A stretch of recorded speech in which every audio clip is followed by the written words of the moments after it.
Welcome to the Non-Wing Worldwide Podcast, hosted by Drake York. We go to the infield to Drake York. Thanks a lot, Chip. This is the Non-Wing Worldwide Podcast. Hello, everyone. Welcome to this edition of Non-Wing Worldwide. Very special guest joining me today, Australian Wingless Sprint Car titleist Todd Hobson's in the house. Todd, how's it going? Yeah, good, Drake. How about you, mate? Good. So you're joining us from a race shop. First off, where is that race shop and what cars are housed in there? I see a couple in the background.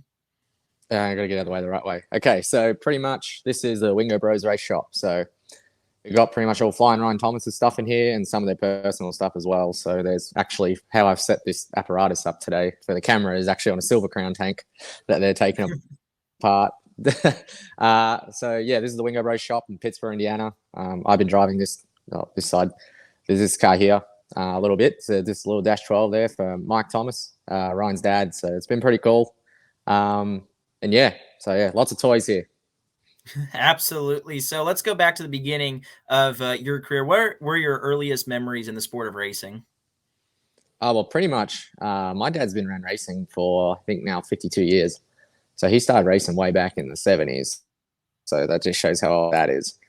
I've pretty much grown up with it my whole life. I'm a big dirt mod guy. So my dad's ran Eastern style modifieds for a very long time. So that's center cockpit, beam front axle cars, common in New York and all that sort of stuff. But back then they were all pretty much Australian built, like pretty much sprint cars with bodies on them. They pretty much were. So I grew up pretty much idolizing all those guys back home, and then got my first go-kart pretty much, I think when I was 8 years old, just pretty much 80cc four-stroke kart. I barely could see over the steering wheel. And first race, I actually hit the windrow, which is like the berm on the infield, and flipped out of it. And I don't know, I thought I was just a superstar back then. I got up, waved to like the 10 people in the crowd watching. It was actually a little demo race me and my sister did. So that's how my racing career got started. If I remember right, my first pass was around the outside, so that's usually my style anyway. That's pretty much how it all got started for me. Led to karts, non-wing V6 sprints, and then V8 dirt modifieds, what my dad ran, which is ironically the car I grew up watching, sorry. And yeah, wing sprint cars now, 14 non-wings over here. Busy as always. Shout out to Lloyd Hobson. I call him Lloyd. I don't know if anybody else. That's a Joe thing. Joe Daming come up with a Lloyd. He just thinks it's not a Lloyd, it's the Lloyd.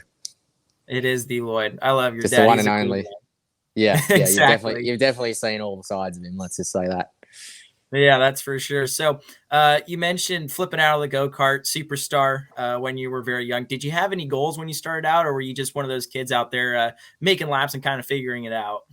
Well, to be honest, I never thought I'd end up where I have now. I always just want to be a wing sprint car driver on, say, World Series, which is like the Australian World of Outlaws.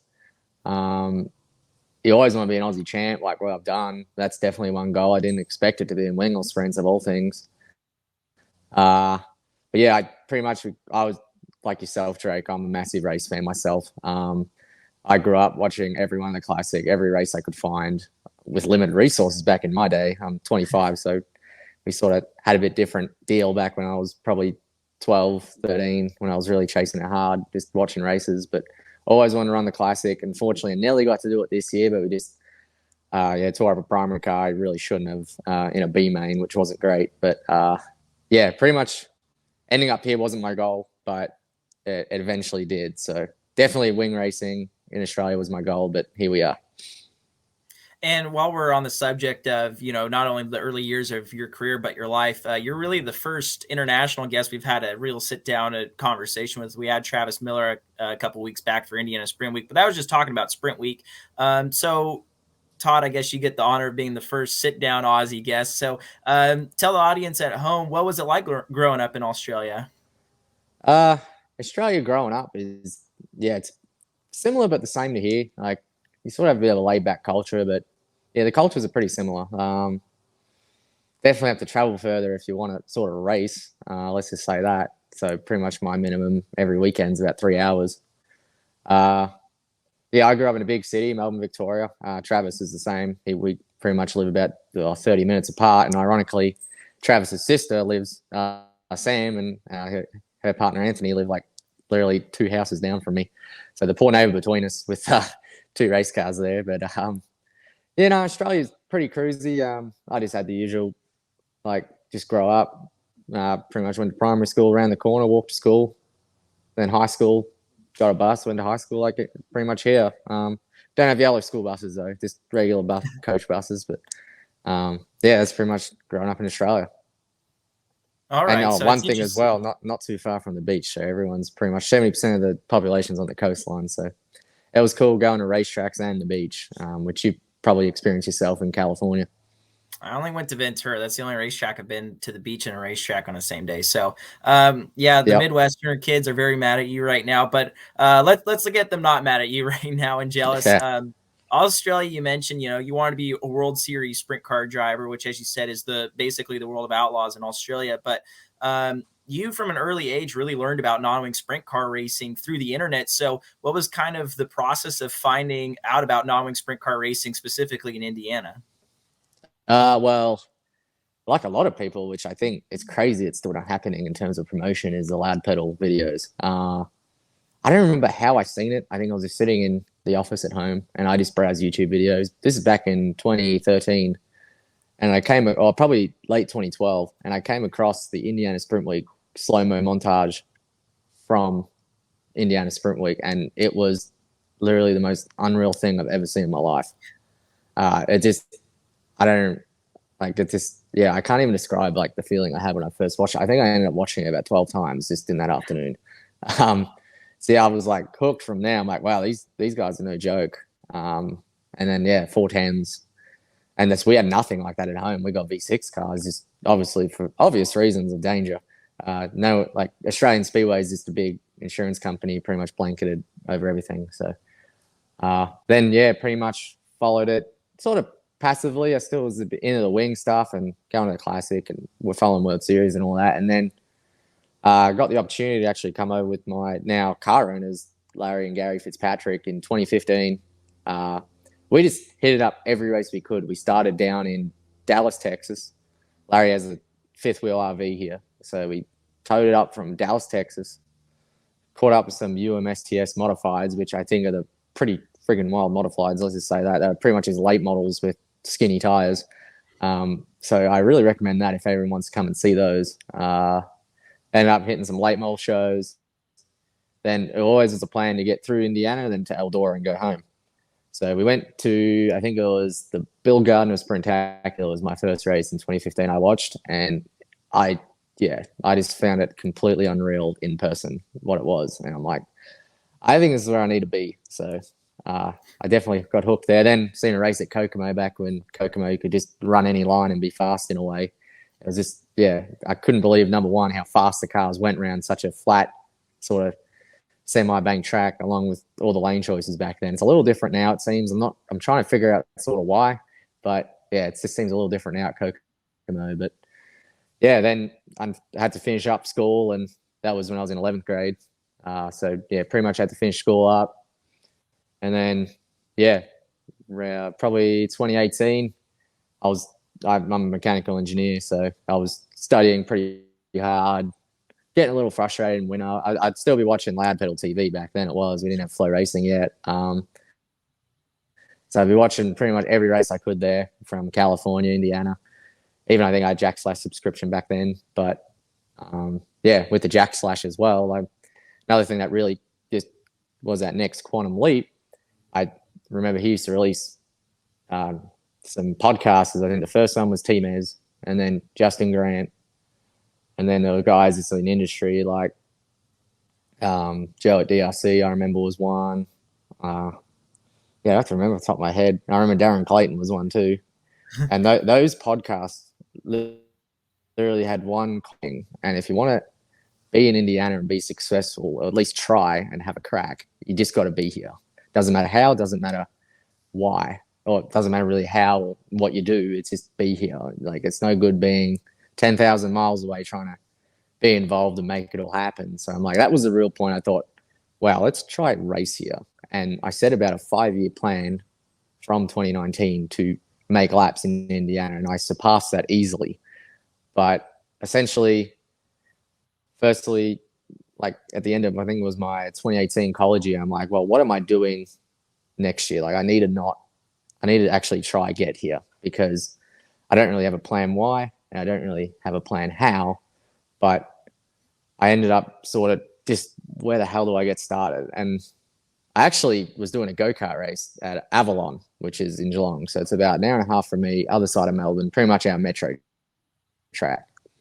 And I just ran this go-kart race in the morning. I don't remember what one it was, but I actually drove for my friend Chris Tenby, who drives the Fitzpatrick car when I'm not there.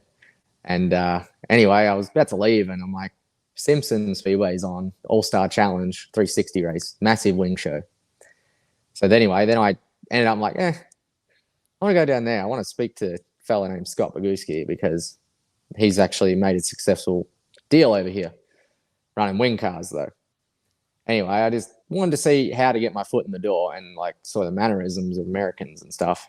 And I went down there, watched the race. I think he did decent.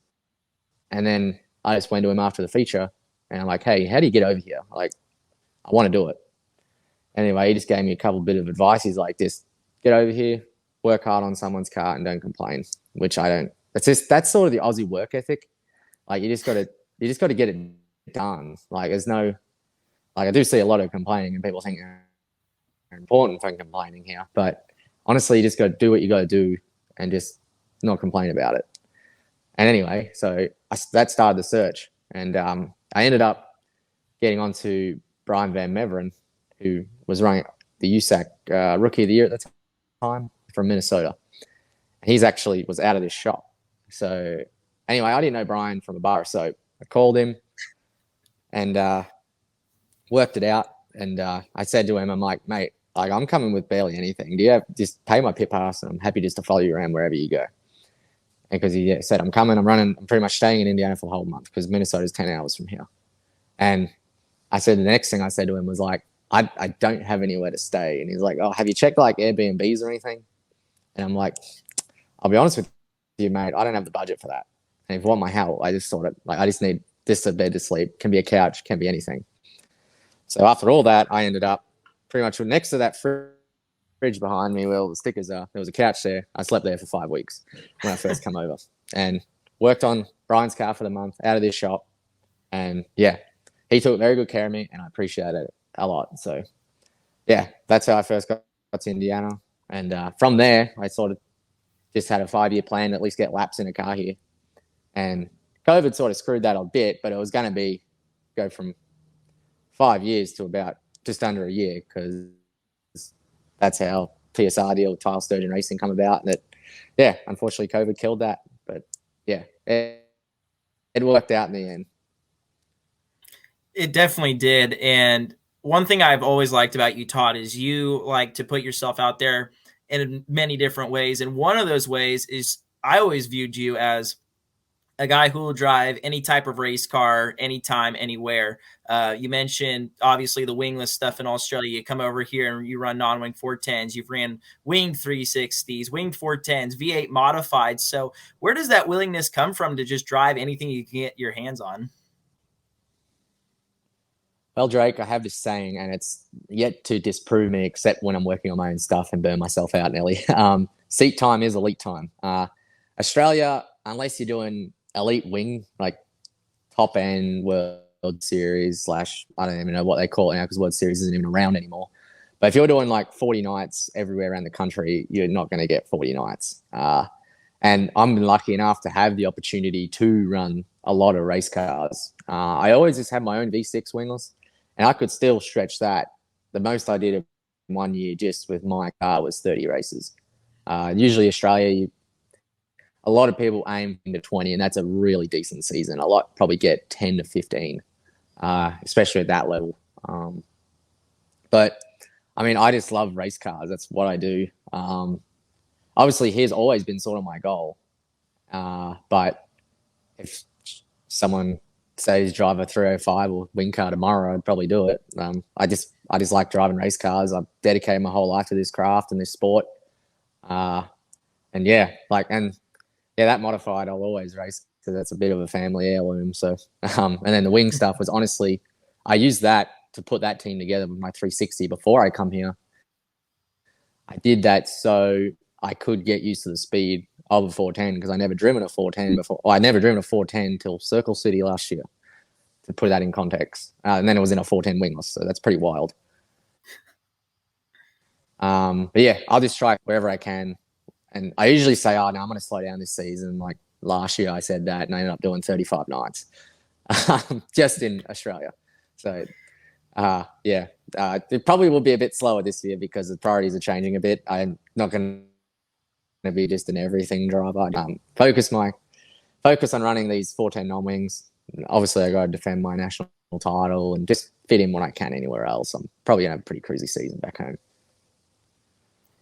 As usual, lots going on with Todd Hobson. But another way that you've really put yourself out there is the YouTube stuff. And we had Timez on the show a couple of months ago, and now you're kind of the next YouTube star we've had on the show. So tell us, how did the whole YouTube deal start with you? Well, I'm always looking at that next edge in the promotional space because, like, for example, a lot of my racing doesn't get done without sponsors, especially back when I ran my 360 program. So I had to do something that separated me from everyone else. I'm always trying to get ahead. Like I was one of the first to do infographics on my social media platforms. Now everyone does it. Now everyone does really cool stuff, and I literally don't have the time to do that. So I've just been putting pictures up. But yeah, I just thought that was the next thing. I liked watching guys like Swindell Speed Lab. Like I just liked hearing the feedback, driver feedback. That got me a lot in how to process what I was feeling in a wing car and translating that to something setup wise. So that was really helpful. And I just sort of enjoyed that, just a viewer.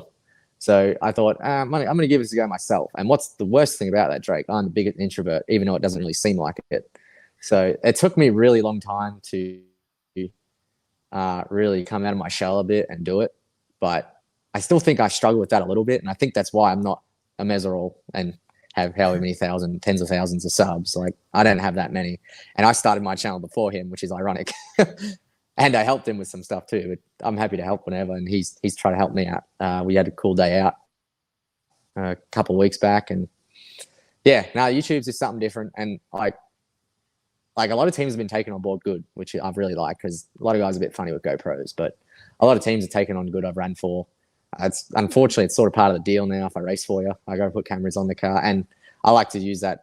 I honestly, you see like a little bit of the highlights of that, and I usually take the raw footage on hard drive, and I'll go back and debrief. And why not just put something out for the race fan too?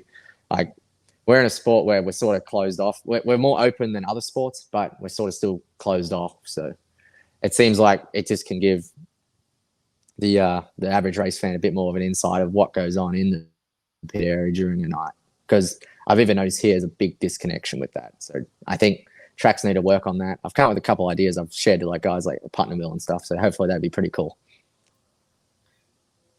Absolutely. And one thing that I've always thought about the YouTube side of things, and I want your opinion on this since you're right in the thick of it, does that not only add value to your name, but also to the car owners that you're driving for, because they not only get their car more airtime, but also their sponsors get a lot more exposure too?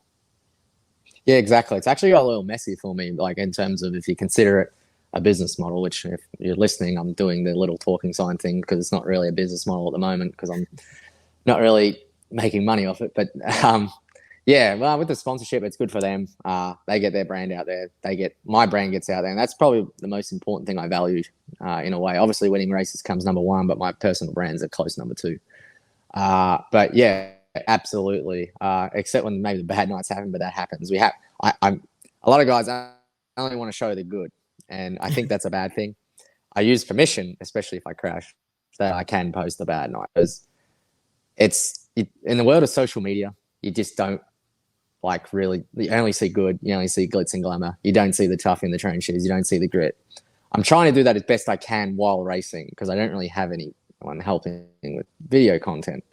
So I'm trying to show the difficulties that happen in the night, the crashes. If that happens, fingers crossed it doesn't. It rarely has, thank God, but it seems to a fair bit. Yeah,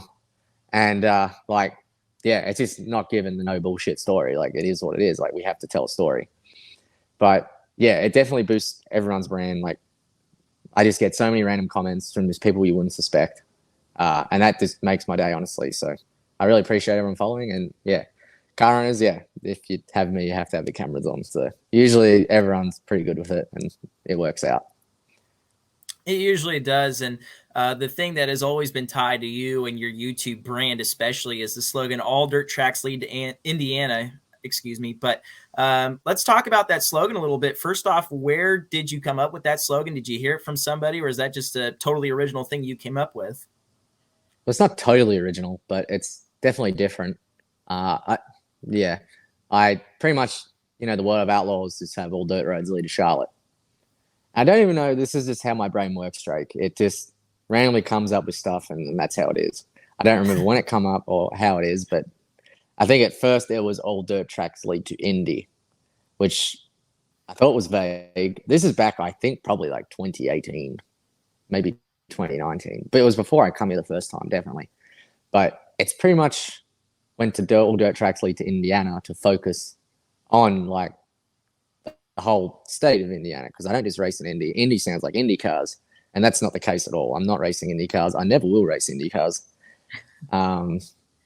But yeah, essentially it's just the message, and it's more for a self-reminder of me that the journey's, no matter where you are, in terms of if you're at just a regular race in Australia, an old bush track, we call them bush tracks. So like just pretty much like a track in the middle of nowhere, running door cars, all that sort of stuff.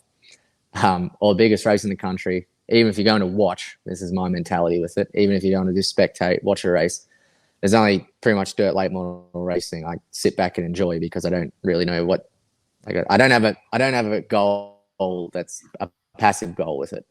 But if I go to a wing race, non-wing race, any of that stuff back home, I'm always looking for something to learn. And that's pretty much how ultra track leads to Indiana. It's a compounding learning experience, good and the bad, hard way, easy way, whatever. But it's just, yeah, the constant journey, which YouTube channel name, in terms of the pursuit of pretty much getting to where I am now. And it's just never ending. The goalposts are always moving.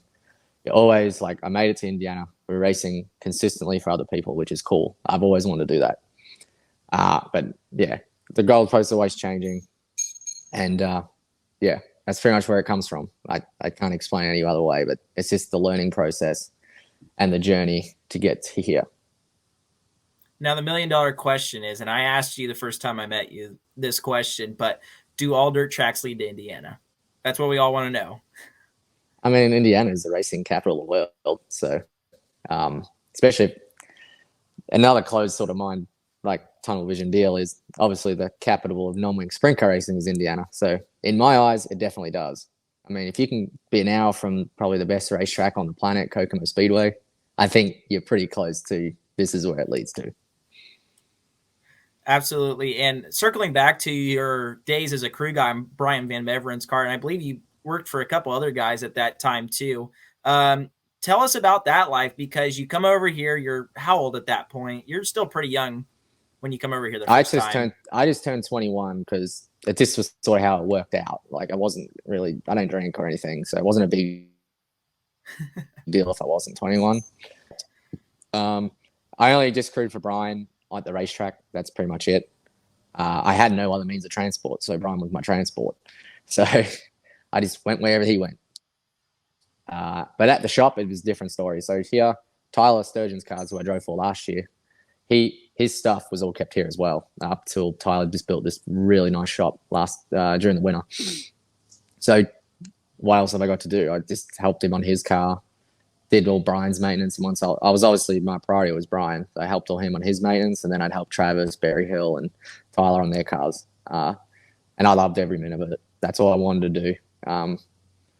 Yeah, so, and Wingo's didn't have a motor at the moment, so that car was actually where my suitcase lived. But yeah, now that's pretty much what I worked on here. Yeah, I sort of forgot where that question started, Drake, but I think I got the answer in. Hey, you were going where I was going, so it worked out. But cool. You mentioned Tyler Sturgeon, of course, of TSR, with Travis Berryhill driving the car, and you said you helped him in the shop a little bit. Eventually, that would be the first non-wing sprint car you would drive in the States. So was that deal struck up when you were in the States that year, or was it kind of over the off season for us that you struck that deal with TSR? How did it just play out, really? Drink first. That question ended a bit quicker than I thought. How that happened was, I wasn't in, as I said, I had a 5-year goal. I was happy to work on cars for 5 years.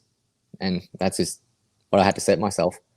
Little did I know the world's going to completely change in probably 9 months. But pretty much how that come about, there was nothing here. It was just, I worked on cars I didn't intend to drive any, didn't bring my gear over or nothing, because I'm like, why would someone put an Australian in that's barely raced non-wing sprint cars at home in a V6 with 200 horsepower, which is fine. And I wanted to learn. That's all I wanted to focus on, was to learn the craft, learn all about it, and do it that way. There was no distractions, nothing like that. Just purely learn the cars, learn what's going on, learn the culture.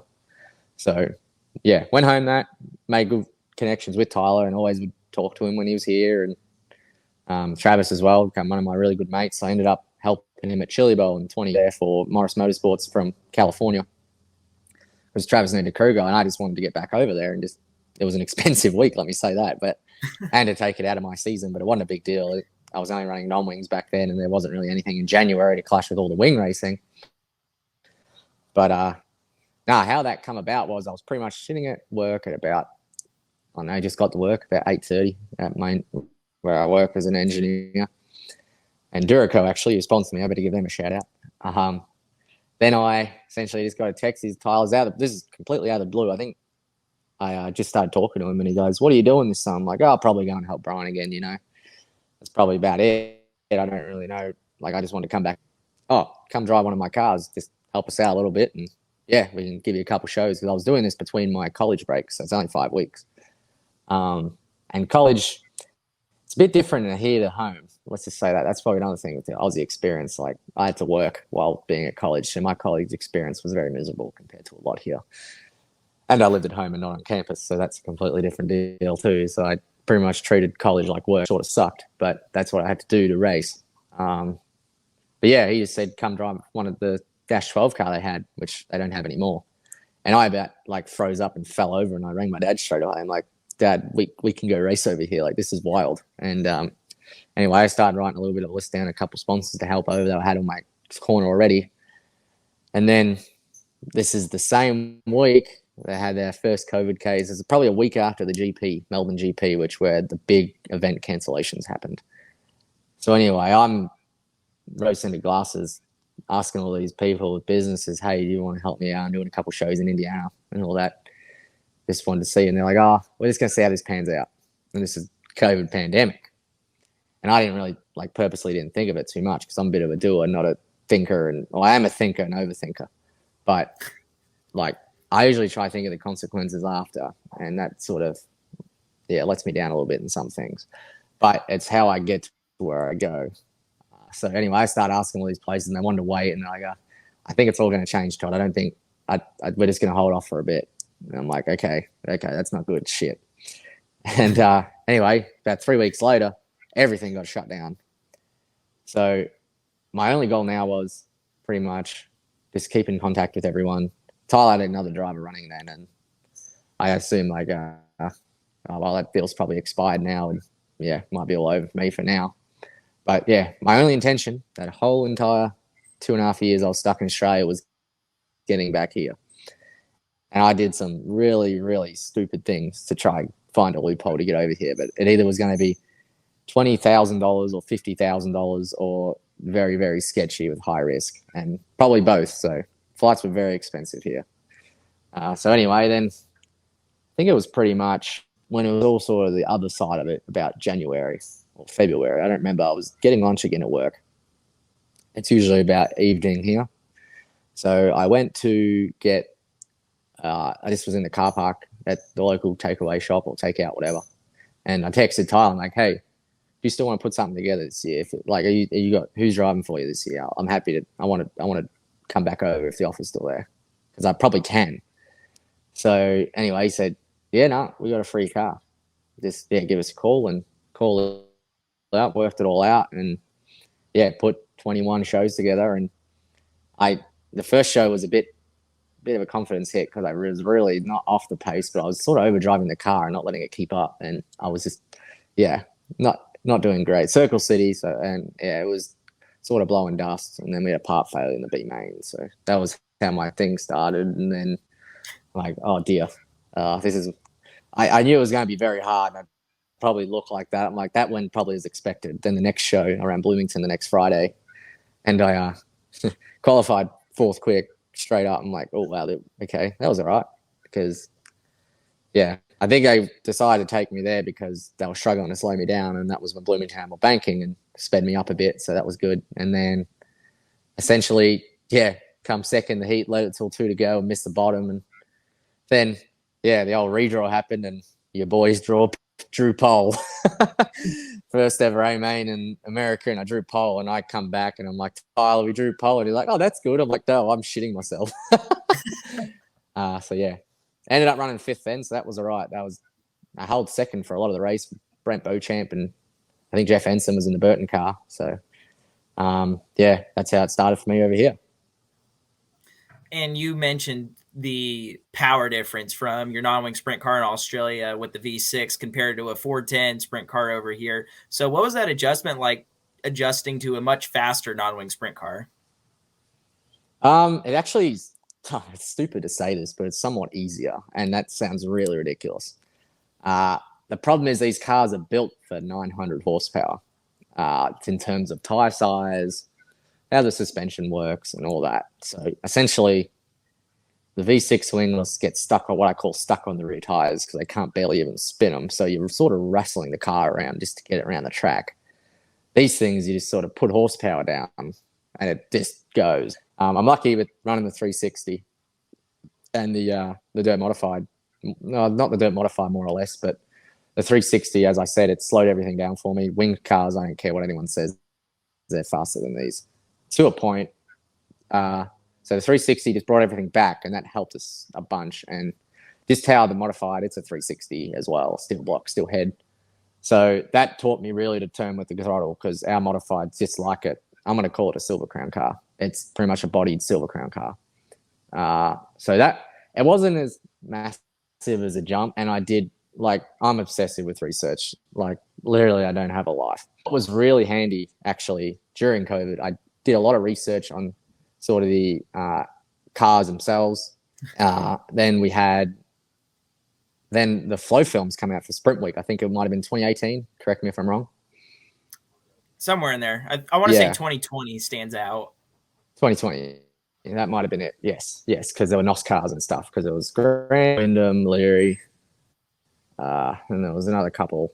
T-Mez, I think, was in it. T-Mez was in Epson car. I think that was all they did that week. Keep going with him. Yeah. But it was really handy to know. Yes. Yep. You're on the page there. So what was really handy, producers went into how much feedback they're giving the crew chief.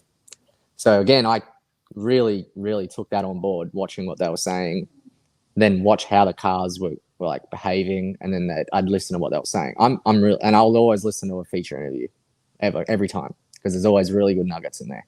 But what was an interesting thing that really made me modulate these cars compared to something I've never done a wheelie before, never ever. So it was a Chris Wyndham thing. He said his feedback, which he based nearly all his feedback of a non-wing car, was when the front shocks would top out. So that means when you're getting your maximum grip on the back tires, pretty much, and just how your pitch of your angle of your car is how much they sort of get to the point they top out. Obviously, the more angle you got in the car before they top out is the more grip you got to the rear tires. So if he's loose or has no forward drive, there's no topping out. And vice versa, if they're topping out too early, same deal. The car's too tight, has too much grip.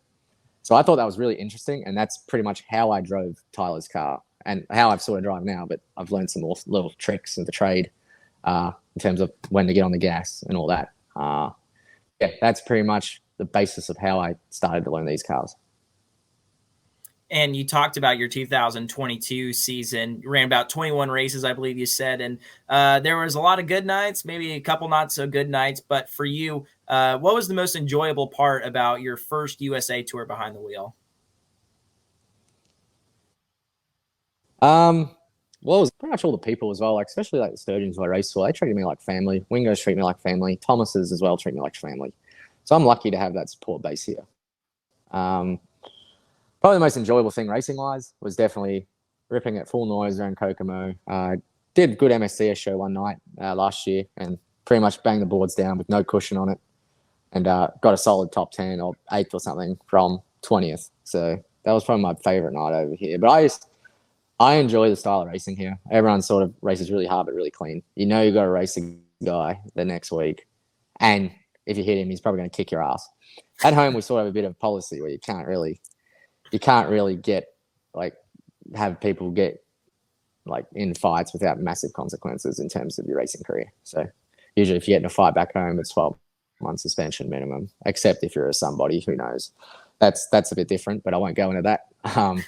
Yeah, it was a couple of big dust ups at running the wing car, a couple of races I was at, and yeah, because they were big names, I didn't get. But we'll leave it at that. But yeah, no, it's just I like racing over here. It's cruisy, different style of racing. Not a lot of bureaucracy compared to home. But yeah, just the overall experience is just awesome, Drake. That's all I can say. Well, that's good to hear because Todd's parents are letting me sleep on their couch this American winter. Oh, you'll get a bed, mate. You'll get a bed, mate. It's all right. We got you covered. My sister moved out, so you get a room to yourself. We were talking about bringing access to the fans. There you go. You just heard me set up my plans with Todd for the Australian season. But so you run 2022 out here. Pretty solid year for your first year behind the wheel of a 410 non-wing sprint car. And we're going to circle back to your return to the U.S. this year. But over our off season, which is your guys' busy season out in Australia, you picked up, I would say, probably the biggest win of your career with the Australian Wingless Title out at Archerfield, no less, the last race at Archerfield. But let's talk about the prelim night, too, that led into it. You had a good run at the prelim night. After your prelim night, were you happy going into the finale for the Wingless Title? Yeah, absolutely. Yeah, Australian title's like if you win a USAC title, but it's sort of one race. So that's sort of how we treat it back home. It's massive. You run an Australia 1 on the car. Like, it's all the stuff. Like, it's cool. As I said, it's like one of the biggest things you can win. So, yeah. That wingless are tough. That's all I can say. Non-wing in Australia, they're all equal because they're all the same. There's 200 horsepower, spec Buick 3800. It's a Holden Commodore engine back home, but it's a Buick 3800 over here. So it's pretty much, I'm going to say, like, if you put yourself in a hole, you don't have a chance. I hate to say it. So you have to put everything together. So my prelim night, we have 3 heat races, and it's all calculated on points. So I set a goal for myself. It was a first, second, and a fifth. I missed it by this much. I got a first, second, and a sixth. So you get a front, middle, and rear in terms of your grid positions. You draw the pill on the Thursday. My prelim feature, and then I'm like, wow, I'm starting on the front row. This is sick.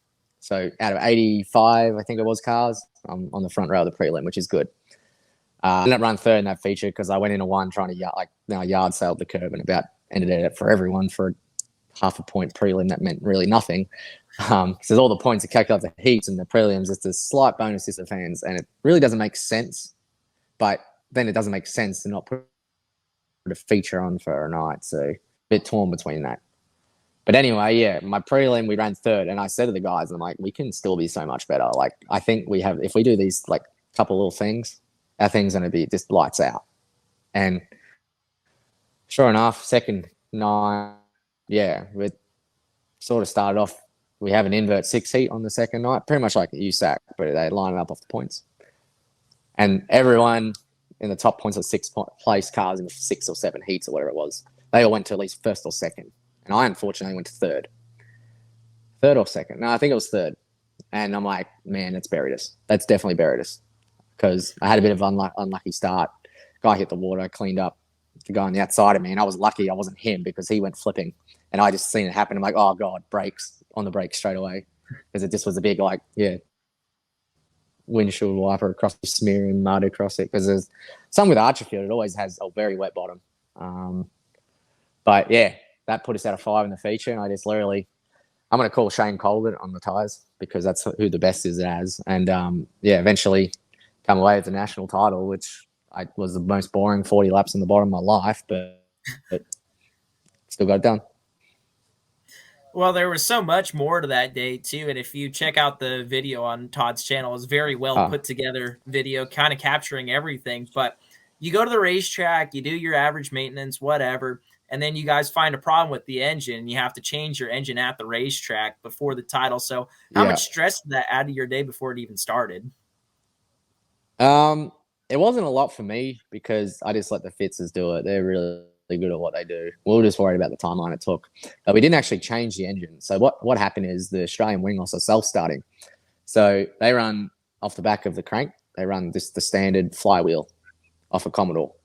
I don't know if that's the Buick one too, but they run the standard flywheel, which they're not suited for purpose. They're made to start in neutral, not in gear, with 18 and 15-inch tires on the back.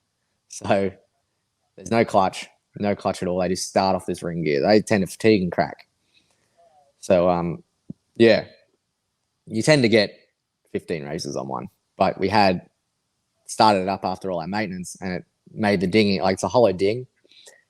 And we just know we don't want an excuse if I go to a yellow and it doesn't start, it skips a ring gear and breaks it. Then I'm screwed.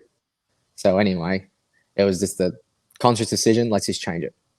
So we're lucky we got a little engine hoist in the trailer. We use it off the winch to pull the car in. And we got the motor in and paneled up actually, it wasn't as easy as it expected. Like, I got limited on video because I was a little bit too scared to video because it just looks like I'm sizing a stressful situation. If it all turned to shit, I would have just looked like an absolute clown. So I just got that little bit I did. It was only about 30 seconds, if that, because I didn't really want to get involved because it was they're brothers. They're all bickering and yelling at each other. Fitzpatrick, Sean and Gav and Gary were all just getting the job done. But yeah, Sean was getting a bit frustrated under the car. And yeah, essentially we pretty much, I left them do what they did, just hung out around the back and did anything else I need. I think I just cleaned the tires or just was handing tools when they asked. I can do it all, but I just wanted to stay back and relax to the race because all that. But I got my gear on and I pretty much got in the car and we got called track pack. So got done about 4:45. We started about 2:30, and a wingless engine's harder than a sprint car engine. It's not just take out, put a new one in. There's adapters. You have to take the driveline out to get the ring gear out. And it's not easy. It's not easy to do that. So, and you got to take a lot of the wiring off, a lot of the hoses just to pull it forward enough to get that ring gear out. So it's not an easy job. And it paid off in the end though. It was definitely the right thing to do, and we don't regret it at all. So let's fast forward to the feature. I believe you ran a heat race that night. Excuse me. I believe you ran a heat race that night. That was the one where I nearly got taken out. Yeah, that one. So you take the green in fifth, and you're on the bottom early. I mean, you are slow rolling the bottom, all up over the curb. Oh, yeah. And you pick off a couple cars in the first 2 or 3 laps. So did you know right away the bottom was where you had to be to at least get to the front? Yeah, so I'm lucky enough compared to, I don't know, like not compared to the locals up there, like Scott Thompson, he was a really good local guy up there. I was lucky enough to run wing cars and dirt mods there. I won a dirt mod race at Archerfield, literally doing the exact same thing. So essentially I scoured the whole racetrack, watched the wing show, and I just know there just how the shape is of the place and how the banking profile is. Wingless and dirt mods, unless are very hard to get off the bottom if the top is too long around. However, it was also April, so that's pretty much fall for you guys. Very late, sort of mid to late fall. So the moisture was coming right back up. This wing cars ran before us, and they built a massive curb up on the fence. It was no give, nothing. It just sort of would grab you and throw you. I could just tell because you can't get. I was struggling in the prelim to get because the track was really hammered down and rough. I literally just ran on the same exact line, but a lot harder because the top was just too treacherous. Joe at DRC makes the most hooked up, crazy car. And it's the only one in Australia. So we just can't unhook it on the rough stuff. So I just have to change my driving style to make it normal wherever. So I was trying to just run that barrier in the bottom to just make it all work. So anyway, in the feature, I just did a big scale top to bottom. And I know what the place does. So you sort of got to pin both tires off. Like you just got to pretty much you can't wash wide off the corners. You got to just point the car, drive straight. That could be right on the tires down the straight, so you could be running pretty much on the ape, like on the berm on the bottom, or like right on the fence. Other way, you just try not, unless you're sort of winding yourself up and you've got the traction to do it, you don't really wash wide off the corners because you give up a lot of time and a lot of straight line speed. So anyway, I scaled the whole thing. I'm like, all right, let's slow roll on the bottom, dirt mod spec. Like I won that race, the PB44, which is another really big race I've won there. And anyway, how fast I get into the corner and all that. So going to turn 1, the guy in third just blows through it. I'm like, oh, cool. All right, I'm going to stick my nose in here. So I'm third by turn 2. And then Jason Bates, who lives and dies by the top, he was ripping the crap out of the top, biking it, doing all this wild stuff. I'm like, I probably expected that because the curve was so gnarly. Like, it looked like something from Kokomo in 3 and 4. It was pretty wild. And like, I was tempted to get up there if I had to, but I pretty much said to Gary before the feature, get me as tight as I can, but just make sure I can bloody rotate. That's all I want. Out of the DRC getting stuck on the right rear, wingless do because they can't wheel spin the tire and rotate on the stagger.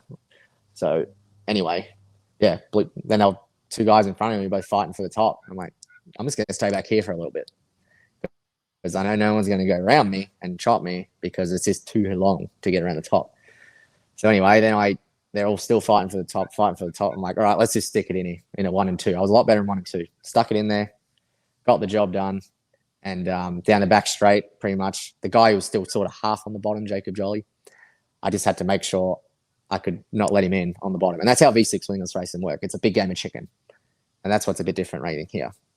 So anyway, yeah, he was stuck. He had to run the slick, slide up to the top. And I got him and Jason Bates in the same corner. So I'm like, oh, God, I'm leading this race. So I'm like, pretty much said in my head, all right, this is a bloody local show back at Nyora Speedway, which is my local track, and just part the bottom and click the laps off. And that's what I did. Just kept looking up at the back straight. They're coming off 2. You see the lap counter. Just was watching what 41 was doing, Jason Bates, because if he's going to second and going forward, he's running the top. So I just knew if that was how it was going to work, that's how it was going to play out, and that's how it did. So, yeah. And you mentioned just kind of getting around the bottom side of the speedway and clicking off those laps. But when you were up there racing for the lead, it looked like it required a lot of patience for you just to kind of sit there and get around the bottom and wait for that opportunity to come along. How hard is it to be that patient in such a big and intense race like the championship race? Yeah, it's a lot of pressure, but I don't know. I just have this feel for the car. I know where to sort of hit your marks and slow the car up enough and get back on it. So what was really tricky was hitting the berm without throwing it off you too hard. That was the hardest thing of that whole race, especially in 1 and 2. And sort of 3 and 4 was a little different. Everyone was sort of screwed. We're sort of fighting for a moisture that was only about 6 inches wide, if that. So everyone was sort of running, like I call it a dog on wet lino. So I don't know what lino is. It's like pretty much plastic floors you put in houses. Oh. Yeah, what you just call it here. But yeah, it's like what you see in trailers and stuff, like motorhomes and all that. So anyway, I was just doing that. And then 1 and 2, I knew I had to like bury it in the berm and then get the rear stuck to roll around and make sure it didn't get too much for it where the left rear climbed up it and threw me off.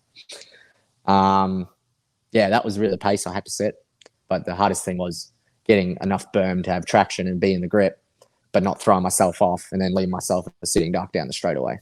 And when we're talking about you taking the lead, this is with well over 30 laps left to go in the race too. So what's that feeling like too? You know, you have to hit your marks for 30 laps. And also, did you anticipate really getting to the front that early in the race? It was 33 laps to go. So, and I did of course, race car drivers remember. Yeah. I tried to make it easy for you, Todd. Yeah. I went off turn 2 and I looked up like when I got that first lead and went into 1 and 2, and then I come off 2. And I looked up and it still said 33 to go. I'm like, oh, Jesus. That's exactly my reaction. All right, I got to hit this boring 33 laps. A lot of discipline. Hit it right. Hit every mark right, which I missed it a couple times on after a restart, but I got back in the groove. But, yeah, I didn't expect to get to the lead that fast. I honestly thought they'd sort of figure out that was where to be. That's why I had to be careful and not show the nose, because you can't, it's not like these things. You can't just power out and sort of get in and slot in. If you get in and show them a nose and go, and you're sort of going, yeah, it's like slowly trying to pass them while they're trying to block in and infield tires. A lot don't do that, but they're trying to crowd you. Let's just say that. They're not trying to intentionally put you in the tires. They're trying to crowd you, protect the spot. So I was trying not to let them do that. So I just have to get the timing right.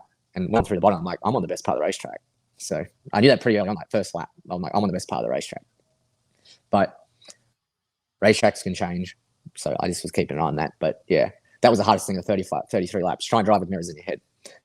Jolly hit me in the butt once, and he got clean, and it was out of 4 where I struggled.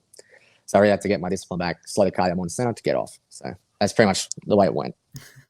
And yes, Jacob Jolly did give you a good run for your money, but you're able to hold him as well as the rest of the field off, and you go on to dominate. I mean, I think that's just the best way to describe your wingless championship run. No, it wasn't dominating. I would say it was dominant. It wasn't dominating, but I would say it was. It was like, yeah, okay, mate. I mean, whatever. It was nearly one of my probably most perfect races, but yeah, it wasn't like half a lap lead. But you're not okay. I'll probably agree with you a bit there. Thank you. Yes, let the media person have this win. If you're a couple seconds in front of a wingless show, you're doing pretty good because it's so hard to get ground. Like in the V6 stuff, it's so hard to get ground. So whatever. Todd Hobson barely wins the Australian Wingless Title, as we'll call it. But what's that feeling like coming off at turn number 4 underneath the checkered flag, knowing you just won the biggest wingless sprint car race in the country? Yeah, and it was no real feeling. I hollered like I was in Midwest, so like I was hollering like someone from Alabama, like full yeehaws and stuff. And then I limiter bashed the car going up the victory lane. I was just full, like it sounded like 12 p.m. in an industrial estate, 12 a.m. in an industrial estate, just absolutely stretching the rod. It's like too. So if you want to watch the video, I added a bit of when I got drunk. I don't drink at all except for that race. So that just shows how special it is to us and how much it means. And my friends realize why I don't drink. Let's just say that.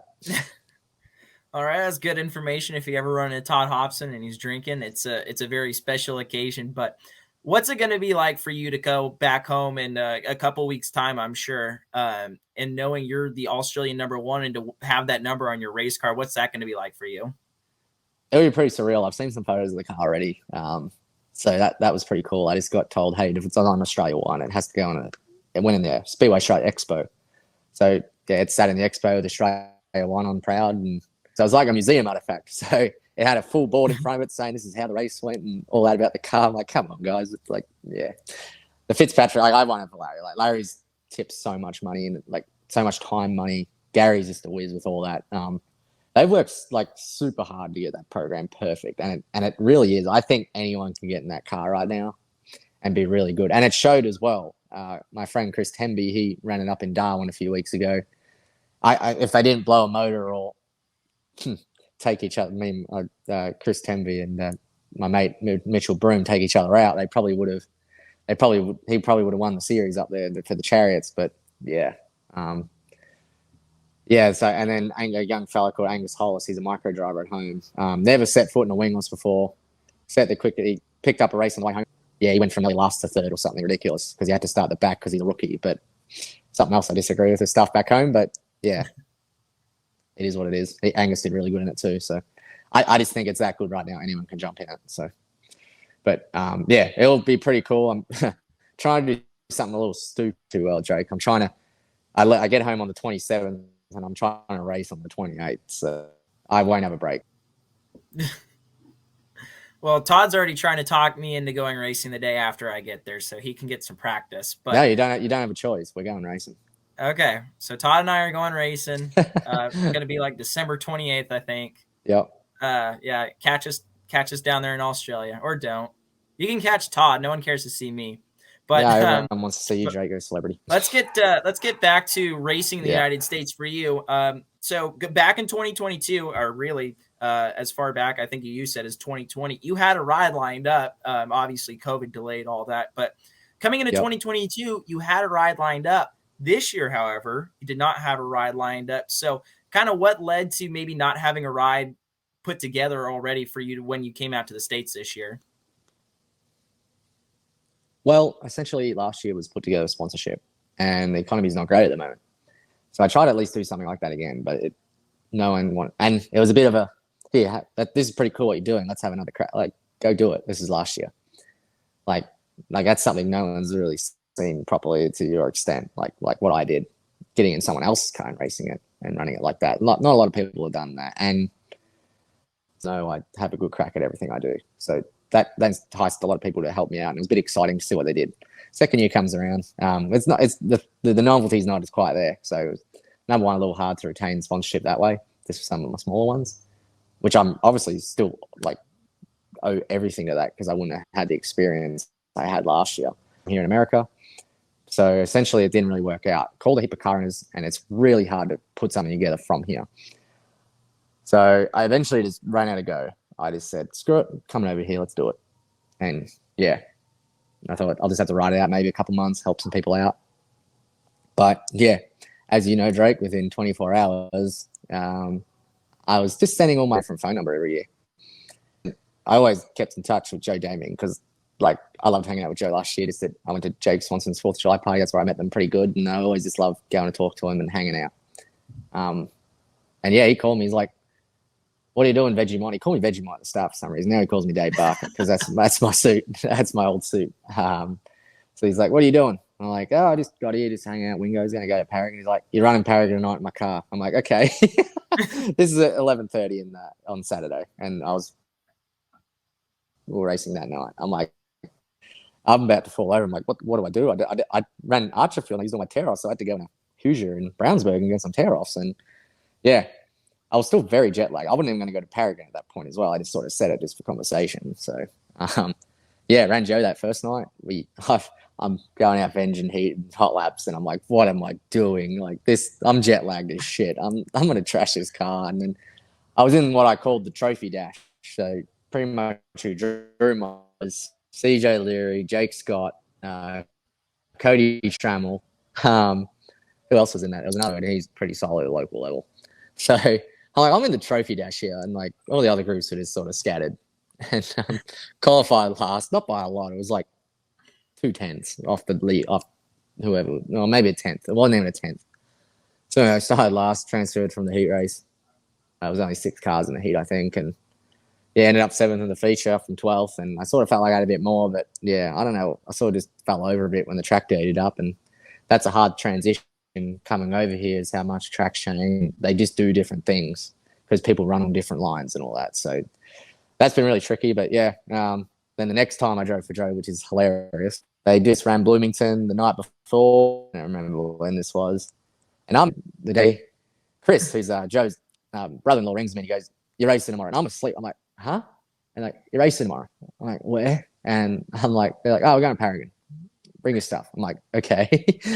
I'm like, anyway, I wake up in the morning, go to this gas station, get all my usual morning stuff. And I'm like, I'm just going to ring them to see if that wasn't a dream.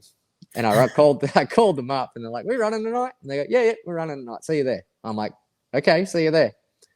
Anyway, we were running good. Pretty much ran up to about, oh, Jesus. I was running third most of the race, battling for second, tire exploded. So that sort of sucked. But anyway, stuff happens. And story with that is because I sort of pre-booked something earlier.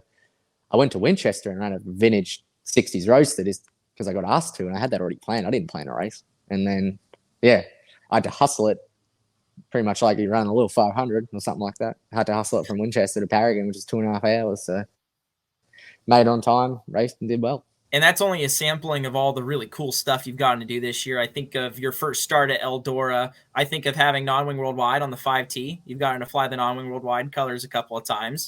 That's been really cool for us. Yep. Your first USAC sprint car main event, you got to drive the Wingo Brothers car. You got to you got to drive a couple other really neat and historical race cars in Indiana. So just tell us about all the cool stuff that's been going on with you for all of 2023 in the States.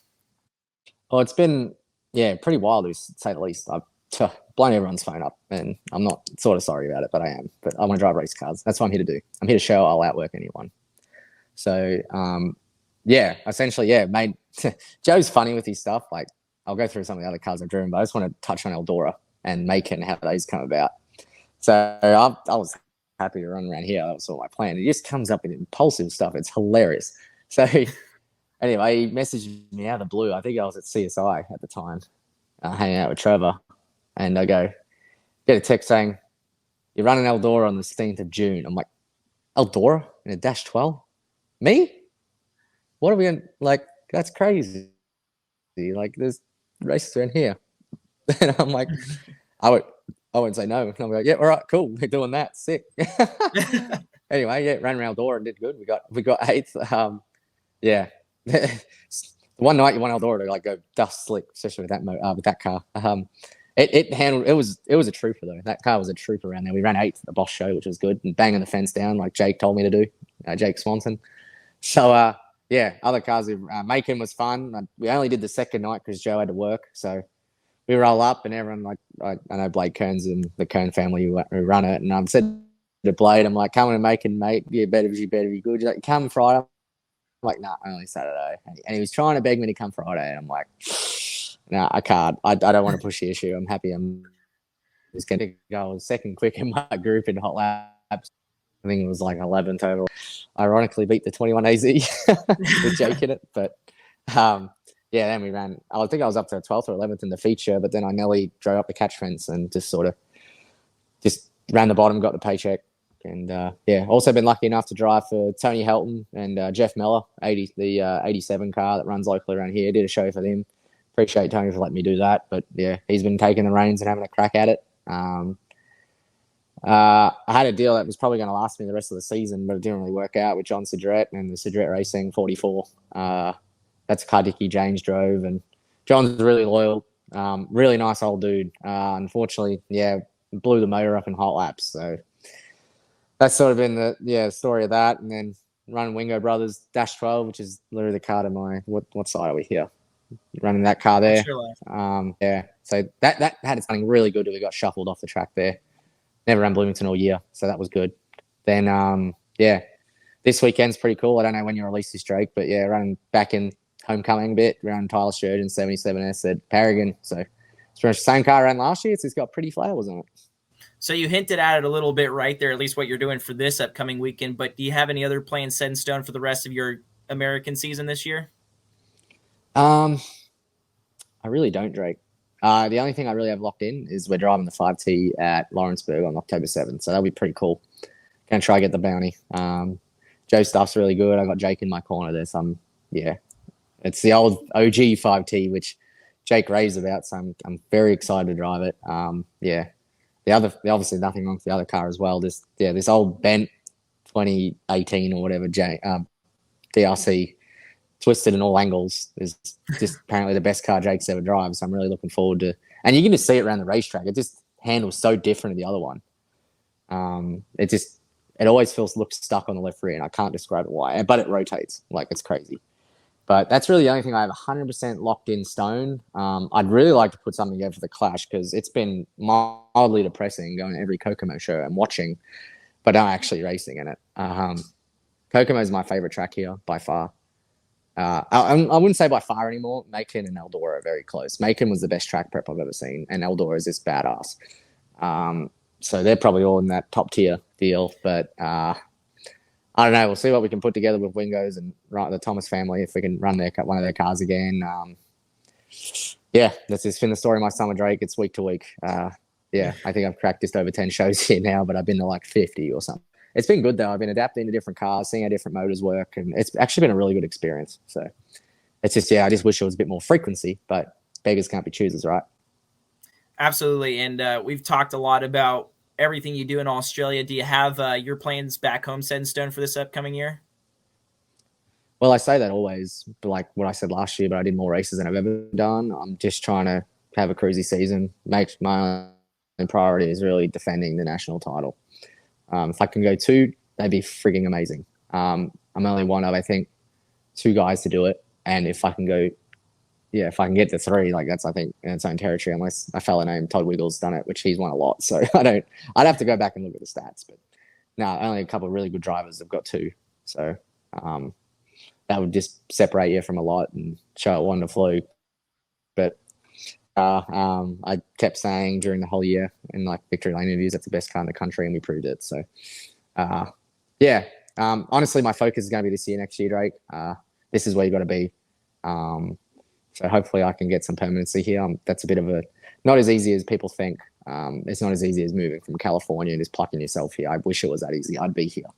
But it's a lot of radical rubbish, visas spent. But the way I'm doing it, yeah, I'm lucky with my engineering degree. It's not that bad. So we just got to work through that and, yeah, try to get over here and run a more full season this year because Indiana is definitely the place to be. As I said, all dirt tracks lead to Indiana. Simple as that. All dirt tracks lead to Indiana. Todd, thank you so much for joining us today on Non-Wing Worldwide. No worries, mate. Appreciate it. That's Todd Hobson on Non-Wing Worldwide Podcast. Once again, thank you to today's guest, Todd Hobson, for joining us on the Non-Wing Worldwide Podcast. And it's been a busy news week as we move into our racing roundup segment, just not only in the United States, but across the world. So let's start out with the first one. This was announced after the checkered flag at the Tri-State Speedway, of course, during the Hobstadt Hussler, with the Hoosier trifecta out the window. NOS Energy Drink and USAC have gotten together to put a $10,000 bounty for the driver who can not only win, but beat all the USAC national drivers October 7th at the Fall Nationals at the Lawrenceburg Speedway. It's pretty simple to win the bounty, or I should say the rules to win the bounty are pretty easy. All you have to do is be outside the top 12 in USAC national points, and of course, to win and beat all the USAC national drivers. In fact, the full-time teams have been undefeated, if you can believe that, during the Amsoil USAC National Sprint Car season, if you can believe that. So that's going to be something fun to look forward to October 7th at the Lawrenceburg Speedway. Also, this upcoming weekend, of course, is the Four Crown Nationals at Rossburg, Ohio's Eldora Speedway. And Jack Hewitt, of course, the man who 25 years ago won all Four Crowns, has been brought on as the Grand Marshal for this weekend's running of the Four Crown Nationals. So it'll be good always to see Jack Hewitt at the Eldora Speedway, but especially for the Grand Marshal for one of the greatest nights in non-wing sprint car and midget racing. And speaking of Eldora, of course, it's a busy week across the board for the NOS Energy Drink USAC National Midgets, as they'll race 3 times this weekend. And 2 national champions have returned to take on all 3 races, starting off with last year's champion, Buddy Kofoid, of course, fresh off 2 wins with the World of Outlaws NOS Energy Drink Sprint Car Series out in California, is coming back with the NOS Energy Drink USAC National Midgets this weekend at Gas City and then 2 nights at Eldora. Remember, Buddy Kofoid in 4 appearances on the season has won twice, and he'll be back with Keith Coons Motorsports. And you heard me say there's 2 national champions coming back. Well, the other is St. Helena, California's own Rico Abreu. He'll be teamed up with Tanner Thorson Racing. Now, that pair ran some races earlier in the season with the Extreme Outlaw Midgets presented by Toyota. Well, they are back for 2 nights at the Big E. Good to see Rico Abreu behind the wheel of a midget once more this weekend. And in international news, some bad news coming out of Sydney, New South Wales, Australia, as Eastern Creek Speedway, one of the big homes for sprint car and midget racing in Australia, has canceled their entire 2023 and 2004 season. Now, the track themselves have not confirmed why they have canceled their entire season, but it has been speculated that drainage issues could be a problem, as that has been a problem that has plagued them in the past. And a huge hit for the non-wing sprint car and midget community in Australia. Of course, as I said, they host a lot of local races throughout the 2023 and 2024 season, but also the Australian Wingless Title was supposed to be there this season and is currently up in the air where that Wingless Title will land. Somewhere in New South Wales, probably, as it is a state-by-state rotation for that Wingless Title, but also a lot of notable midget events will be lost from the schedule this year. Of course, they have a big 50-lap race every year, and this was the track that did host the Australian Midget Title last year. So it's going to be interesting to see what happens out in Australia, but nonetheless, a tough loss for the entire racing season out at Eastern Creek Speedway in New South Wales, Australia. As always, did want to remind everybody there's a lot to check out at nonwing.com. Of course, you can find every episode of Non-Wing Worldwide there, but also the worldwide sprint car and midget schedule. Now, we're continuing to add tracks and series throughout the year, but also the Australian and New Zealand schedules have come out as of late, and those are currently being added to the worldwide schedule. So check that out. Don't forget, also, stickers are for sale on nonwing.com, or if you're attending a USAC race throughout the 2023 season, you can pick up those at the USAC merchandise trailer. Also, nonwing.com/TV is your one stop for non-wing sprint car and midget content. Of course, we have the Non-Wing Worldwide podcast video versions there. Team Ez TV, Zach Pretorius, today's guest, Todd Hobson, Martin Motorsport, and Braden Cromwell's channels are featured there on nonwing.com. So don't forget to check that out. A big week of racing on tap around the nation for non-wing sprint cars and midgets, starting off Thursday, September 21st at the Gas City I-69 Speedway in Gas City, Indiana for the James Dean Classic, featuring the Amsoil USAC National Sprint Cars and the NOS Energy Drink USAC National Midgets.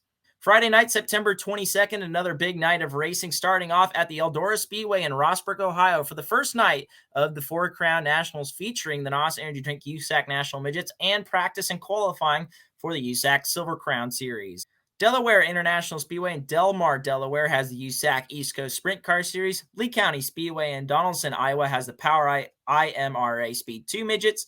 Meridian Speedway Meridian, Idaho has the USAC Rocky Mountain Radical Focus Midgets and the USAC Eastern Focus Midgets. It's a special event for the USAC Eastern Focus Midgets, so no points awarded there. And our final event on Friday, September 22nd is at the Sycamore Speedway in Sycamore, Illinois with the Wisconsin Wingless Sprint Car Series. Saturdays are always jam-packed with races, but this might be one of the most jam-packed of the season. Starting off at the Eldora Speedway in Rossburg, Ohio for the second and final night of the Four Crown Nationals, featuring the Amsoil USAC National Sprint Cars, the Nos Energy Drink USAC National Midgets, and the USAC Silver Crown Series. Out to the West Coast now to Paris Auto Speedway in Paris, California for the Glenn Howard Classic, featuring the Amsoil USAC CRA Sprint Cars, the PASS Senior Sprints, and the PASS Young Gun Sprints. Hartford Speedway in Hartford, Michigan has the Great Lakes Traditional Sprints. It's the season finale for the ASCS Elite North Non-Wing Sprint Car Series as they head to the El Paso County Raceway in Callahan, Colorado. Vado Speedway Park in Vado, New Mexico has the New Mexico Motor Racing Association Sprint Cars, along with the Power Eye 360 Non-Wing Sprint Cars. Antioch Speedway in Antioch, California has the BCRA Midgets and Wingless Spec Sprints. Lee County Speedway in Donaldson, Iowa has the Power Eye IMRA Speed 2 Midgets for the second night in a row, and it is the season finale for that series. Meridian Speedway in Meridian, Idaho, once again will host the USAC Rocky Mountain Radical Focus Midgets and the USAC Eastern Focus Midgets, which again is a special non-points event. Another day of racing at the Wilmot Raceway in Wilmot, Wisconsin for the Wisconsin Wingless Sprint Cars. Marion Center Raceway in Marion Center, Pennsylvania has the Rush Sprint Car Series. And in local racing action on Saturday, the Lincoln Park Speedway in Putnamville, Indiana will have another point show along with the Paragon Speedway in Paragon, Indiana. That rounds out your schedule for this week of non-wing sprint car and midget racing across the globe. Once again, thank you so much for joining us on Non-Wing Worldwide. I'm Drake York, and we'll see you in the next episode.